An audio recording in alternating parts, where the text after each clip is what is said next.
I was accused of assaulting my ex-girlfriend and it has ruined my life. Now my friends want to talk after all of these years. Original post. Let me just start off by saying that no, I did not assaulting my ex-girlfriend. I, 24-year-old male, was accused of assaulting my ex-girlfriend, 23-year-old female, about 7 years ago, and it has ruined my life. I was a quiet kid in high school who had a small group of friends. I was a band kid, straight Ammies, that type of crowd. Now in my sophomore year, I met my ex, let's call her Amy, and we dated on and off over a year. Amy and I also have a small past together. Her parents worked with my parents, and we're best friends. And we already knew each other well. We had no issues within the relationship, and we saw each other at least 3 times a week. We went to separate schools. Now I was the one who did the damage. I broke up with her for multiple different reasons. The main one being her sister tried to stab me with a kitchen knife. And a year goes by, now nearing the end of my junior year, and my buddy, we'll call him Jason, calls me and tells me Amy is accusing me of assaulting her. I hadn't seen her or spoken to her since our breakup, and Jason and my friend group all knew that, so I naturally shrugged it off and thought it wouldn't be too much of an issue. Kind of just a friend group rumor type of deal. Now this is where I was wrong. By the beginning of my senior year, I had received death threats on numerous occasions. All of my friends turning on me, and it all led to me getting arrested. While I was in holding, someone killed my dog while my parents weren't home and left a note calling me a fenter. That dog was my best friend through all of this, and was the final straw in my decision. The charges were dropped due to the little evidence Amy had provided. I took my second chance at life and ran away. After high school, which after all the court hearings was only a few weeks away, I had moved across the state, losing all of my high school friends, changed my phone number, and deleted all social media.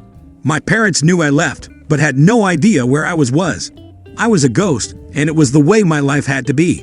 Living on my own wasn't how it always sounds for an out-of-high school student like myself. I spent the first 2 years hiding away in my apartment. I spent months overthinking and questioning my own thoughts. I went to work and went home. I did not converse with anyone for 2 years. I had no friends, and I was lonely. All I had was my new dog Bosco. Yes, he is named after the bear from Avatar, The Last Airbender.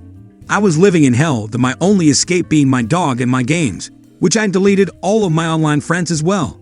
Eventually, I met a lovely woman. We'll call her Kate. Kate and I met while I was at the dog park with Bosco. This girl has done everything for me, and I love her so much. She hasn't doubted my side since the day I told her, and has helped me start my life over, including helping me make new friends. Sorry for the rambling, but I'm nearing the end of the story. Now last week I had made a new social media account and added only my new friends and Kate's family. My family understands why I did not add them, as it would link me to my hometown. I received an odd message request this morning. I looked in disbelief as I saw it was from Jason, asking me where I have been and if I was okay. I did not open it. I just let it be and went about my day. Now I have 5 new friend requests from my old friend group, all of them messaging me asking me where I was and if I wanted to meet up and talk. I decided to message Jason back and told him everything I've been waiting to tell him. You guys turned your backs on me, tarnished my name, and helped Amy destroy my life and my reputation back in hometown name. Do you really expect me to reply back to you after that? I went on and explained what happened, including how someone murdered my dog. I've spent years in therapy, countless hours of trial and error to socialize again, and what felt like an eternity to trust anyone. I have new friends and an awesome girlfriend, all have which contributed to my success at restoring my humanity. I've been thinking about it all day today, and I still don't know if I should give my old friends another chance. Maybe they've grown up and regretted their decisions, or maybe they just expect me to forgive them. If anyone has any opinion on this, please comment. Sorry for the rambling. I just needed a safe place to be able to share my story and my recent events. Kate already does so much for me, and I don't want to text her while she's at work about this. Thank you for reading, and any comments that follow are much appreciated. Now for the top of comments before reading the update. Good for you. Personally, I wouldn't give them the opportunity to absolve their own guilt. Let it eat at them. I'm starting to think this is a fetish post. I've seen at least 5 of the exact same storylines just tonight. People who pull this shit and casually ask why you left don't sound like they have a guilty conscience. No, they didn't trust your side and someone killed your dog. Even if you were a rapist, why kill a dog? It's never An animal's fault, so that's way over the line. I'd go John Wick on their asses. Now for the updates. Update 1. Jason and my other old friends told me everything that happened since I've been gone. To sum it all up, Amy is a drug addict and does not live in my hometown anymore. They all apologized to me, but I told them we could no longer be close. The drama and memories would all come back, and I've worked too hard to get where I am in life to let some dumb old friends ruin that. After they apologized, they all took turns admitting they regret taking Amy's side. They told me they have no idea who killed my dog. Also to mention my dog was killed with rat poison, if some of you were wondering. However, none of them understood the fact that I cannot be close with them anymore. I blocked them all. It feels really nice to have closure and not have the consequences of being close with them. Kate really helped me through this, and I've read a lot of your comments and I respect everyone's opinion. Also, to touch up on some questions everyone had. Amy's sister did not like me at all. She also had serious mental health issues that ended up landing her in mental health facilities on multiple occasions. I have no idea where she is now, and I honestly could care less. She is a horrible human being and deserves nothing. Amy admitted to the false accusation sometime after I moved across the state. Jason and the others told me they were all at a college party, where Amy was dumped-faced and decided it was a good idea to get frisky with another old friend of mine. His name is irrelevant. She told him she came up with the accusation months after I broke up with her, because I was her first love and I deserved it. I guess the crazy runs in the family. The lesson to take away from this: don't give anyone a second chance. They broke your trust the first time and should not be given another chance. Know your self-worth. Thank you everyone who commented and gave me some self-esteem. Your opinions are greatly appreciated more than you know. Second update. Since internet trolls and others are asking for proof or clarification on my expenses, living arrangements, etc., I'll post them so you can move on with your lives. 1. Bosco is a beagle, who I adopted at the age of 3.5 years old, months after I moved. His maintenance is low, and he does not mind being alone by himself. Heartworm test prevention $65 annually and vaccines anywhere from $60 to $120 annually, depending on which vaccines he requires. He's an amazing dog who brings joy to me, and I give him a happy home with everything he needs at his disposal. Food, potty pads, and toys all laid out in front of him. 2. Moving across the state at the age of 18 and fresh out of high school was not easy, but I had to do what I had to do. I sold a lot of possessions: drum set, guitars, snowboards, furniture, etc., to afford the first and last month's rent with deposit. I also had a graduation party, which I ate up a lot of that money as well as the money I had been saving since I started working at 16. I planned on going to college, so I saved as much as I could. Hard, yes. Impossible, absolutely not. 3. I have no idea why my old friends wanted to rekindle after all these years, and no, I do not know how they found my social media page. It was a Facebook account that I created to keep in touch with Kate's family and my friends, especially the new online friends I made. If you want to know how they did, go ask Mark Zuckerberg about the Facebook algorithm. Maybe they stalked me, who the screw knows. 4. To those internet trolls who think they know it all because they're sitting in their mama's basement, eating their big old bag of Cheetos. Not everyone lives an easy life like yourself, and I kindly ask to try and compose yourself. If you don't believe my story, that's fine. Not a lot of people do. But try your hardest to wrap your greasy heads around the fact that other individuals live totally separate lives from yours. Not all of us have the luxury of staying at home and playing video games. I did not give up, and I refused to be homeless, which meant I got up off my shit and worked nearly every day of my life to make sure that didn't happen. I went to therapy, which was a bonus of staying in my parents' healthcare, went to work, and moved on. Thanks for reading my post, but just know the admins will remove those obnoxious comments you work so hard to compose. Thanks. 5. To everyone else, thank you for reading my post and understanding. I appreciate all of your comments and opinions. They were very uplifting and helped me clear my head and helped me realize that I don't need my old friends to be happy. Thank you. Story 2. Update. My fiancé told me he is tired of hiding who he is from me, and now I'm not sure I want to get married. Original post. My fiancé, 26-year-old male, and I, 25-year-old female, have been dating for 3 years. We've known each other for 8 years and just got engaged a year ago. We are also long distance since he is military, so only see each other for maybe 4 to 5 days a month, with the exception of summers when I move wherever he is to stay with him for a month or two. So throughout the last 3 years of the relationship, it became very evident that my fiancé, let's call him Dave, held some pretty serious prejudices. Examples.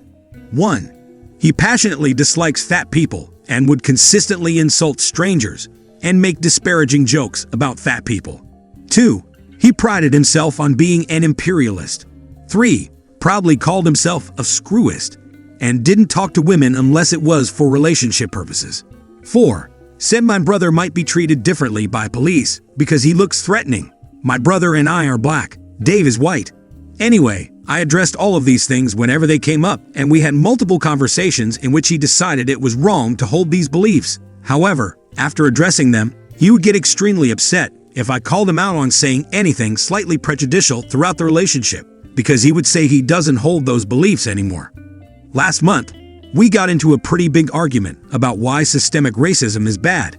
He said it makes the US looks bad, and it weakens our foreign influence, so therefore it is bad. Whereas I am of mind that it is bad because black people, including myself, are human beings and deserve to be treated with an equal amount of dignity, respect, and general decentness. This argument escalated, and he started going on a rant of how tired he is of stepping over eggshells around me, and how he can never find the right words to make me happy, and that he is tired of hiding who he is around me. This was very shocking, and I tried to probe more on what he was hiding, and basically he revealed that all of the prejudices I thought he had gotten over, he still had, and was just trying to suppress them around me. He mentioned one of the things he's tired of hiding is that he still strongly dislikes fat people and doesn't see a problem with that. But I've suspected this has been the cause of a lot of his behavior, such as 1. Asking me how much I've eaten every day and what time I ate. Don't eat after 8 p.m. 2. Telling me to drink water all the time. 3. Insulting my friends for gaining weight. 4. Telling his own mother not to eat fatty foods. 5. Asking why some people in my family were fat. 6. Telling me he doesn't want to get me pregnant because he wants me to be skinny longer.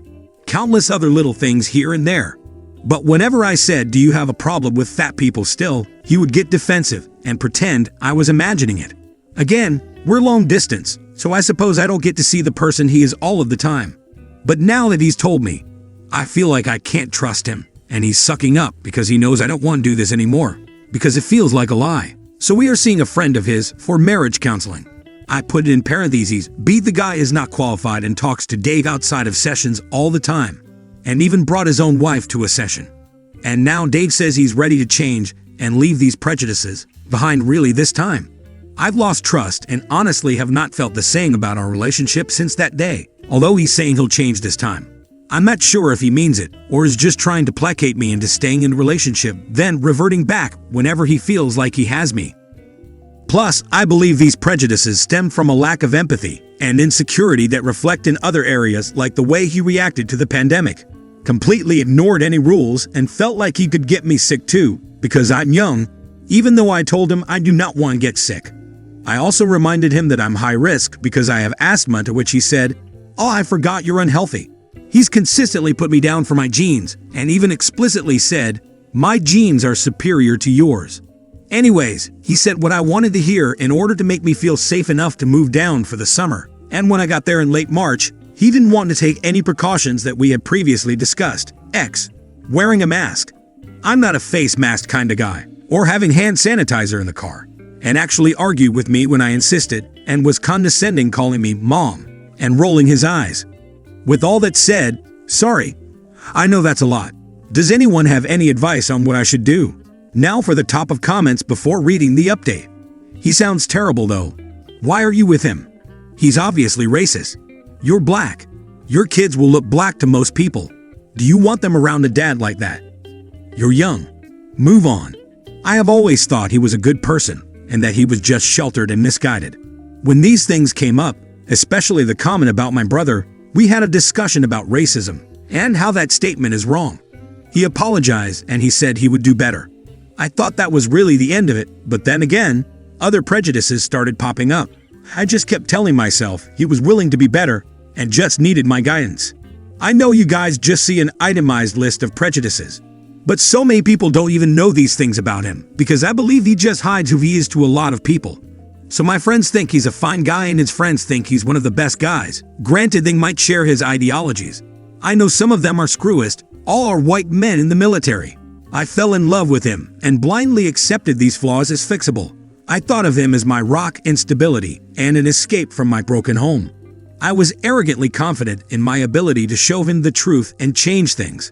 And I honestly thought I had, for the most part until last month when he revealed otherwise. I certainly acted foolishly and will now have to break off an engagement that should have never happened in the first place. Now for the update. Firstly, thank you everyone for your input. The run comment was pretty brutal but effective. I broke off the engagement 3 days ago via phone call. I haven't figured out how I will return the ring, but thinking by insured mail. The call itself wasn't horrible because I think he was in shock, but a couple of highlights from the call. I might have lied fine, but you are a liar too. You lied about loving me. Not trying to guilt you, but you've destroyed me. I have nothing now and have no idea what I'm going to do with myself. Are you seeing someone else? You're making a huge mistake. All I wanted was to be a good husband to you. These comments were hard to hear because my worst fear is that I preemptively cut off a relationship with a man who is going through active change and who loves me dearly. But at the end of the day, I realized I don't trust that he will change genuinely, and I have no idea how to measure that progress since he has proved to hide parts of himself around me. He hasn't tried to contact me since I'd wrote things off, and I'm grateful for that. I think it would make everything so much worse. I am grieving such an immense loss, which is hard to communicate because others see it as a win by leaving an unhealthy relationship. Again, thanks everyone for the advice. Story 3. Am I the a-hole for calling my coworker a creep after he asked about my husband's genitals and our screw life? My 37-year-old female husband, 37-year-old male, Vincent, is paraplegic and has been since he was in a car crash when we were 14. If it's at all relevant, we've been best friends since we were 9. He, of course, uses a wheelchair and by now is pretty used to either awkward looks or, usually, innocent questions about what happened, if he can feel anything, etc. This morning early afternoon, my work had a little party thing for us all to celebrate because it's the anniversary of the veterinary hospital I work at. It was a barbecue picnic thing at a local park for everyone who works there and their families. I've worked there about 10 years and know everyone there quite well, as does Vincent. So we were pretty happy to have a nice lunch. Miles, late 20 millions, is the new receptionist at the clinic. He's been here since February, or maybe March. Not long anyway, while the other 9 people who work here have been here at least 2 years or so each. Miles generally seems like a nice guy, but he can be pretty nosy at times. In general, that doesn't really bother me. Everyone has their quirks. Today was the first time Vincent and Miles met. Miles had a lot of nosy questions for Vincent. Egg, what happened? Can you really not feel anything below your waist? Was it hard finding an apartment around here? Is there an abrupt line where you can feel everything and then nothing? Or is there part of your body where you can kind of feel something, but not completely, like when your foot is asleep? And so on. It was a bit weird for Vincent, as it usually is, but he's pretty good-natured about answering questions like that, even when the person asking has a lot of them. Now, multiple times during the conversation, myself, Vincent, and some of my coworkers tried to change the topic. Miles would usually play along for a bit, but would have another question whenever there was a lull in the conversation. At one point, Miles asked Vincent, "So, how does that work in the bedroom? Can you get, you know?"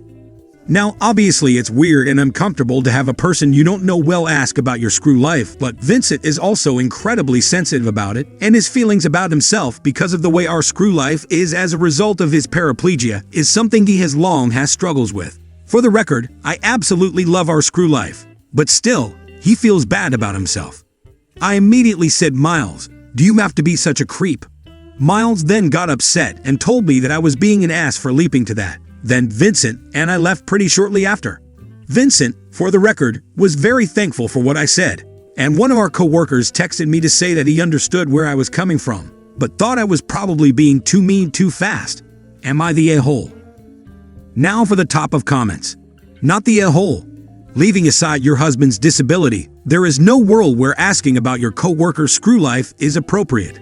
Yup, it's textbook workplace sexual harassment, and we would be well within her right to escalate this to HR. Agreed, Miles needs sensitivity training, or to be fired to not be so powerfully insensitive that he's asking such intimate and ableist questions. I would never want to see him come to work again without a well-written, sincere apology addressing his behavior. Story 4.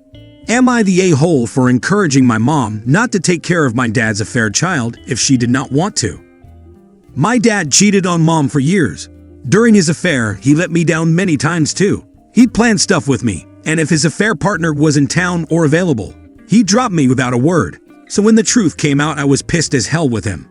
My younger sister was more forgiving and continued to have a relationship with him. The affair was revealed because she was pregnant. She lost that baby. They ended up getting married and 2 years ago had a child together who I never met. A few months ago, they both died in a car crash that claimed 5 people's lives. A social worker contacted me and my sister to see if one of us would take her in. We were left until last because they wanted older bio relatives first, but none of them wanted her. My sister asked if we could raise her together.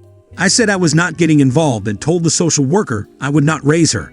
My sister, who was only 19, stepped up. There were some things that needed to happen first. She dropped out of her college classes. She was working during the day and going to college at night, and she needed to move into a 2-bedroom place instead of the 1-bedroom she was in. She also needed to get some background check done. But she passed. She has the child. Now she's having a hard time with childcare. She knew I wouldn't say yes, so she asked our mom. Begged our mom. She told mom if she loves her, she'll help her, and she'll start opening her heart up to her little sister who is part of her girls, even if she hates our dad still. My sister laid on a guilt trip to her. Mom said she needed to think, so she called me, told me she didn't want to do it, that she hates the thought of having that child in her home and caring for her. But she knows it will ruin her relationship with my sister if she doesn't. I told her she shouldn't do it, that she would not be a good fit for one, but she would also be miserable, and while my sister might not hate her, she could end up resenting them both. She agreed with me and told my sister she would not watch her. My sister called and asked if I had anything to do with it. I played dumb and said I didn't know what she meant. She said she knew that was a lie because mom was so close to doing the right thing, and suddenly she's firmly no. She called me a cunt, a bitch, said I was heartless. That one day she'll tell our little sister everything, and will make me face up to my rejection of her and my lack of care for her. I told her I owe the child nothing, and I would not apologize for telling mom to do what she wants. My sister then said I was cold-hearted and cruel, and I don't seem to care about her either. I told her I cannot pretend to give a screw about the child dad created with his affair partner, and that she would rather me stay away. She said it didn't mean I needed to push mom to refuse to help her either. That I was still an ass for that. Am I the a-hole? That's all for today. If you are enjoy this story, please like the video and share your thoughts in the comment section down below. Thank you.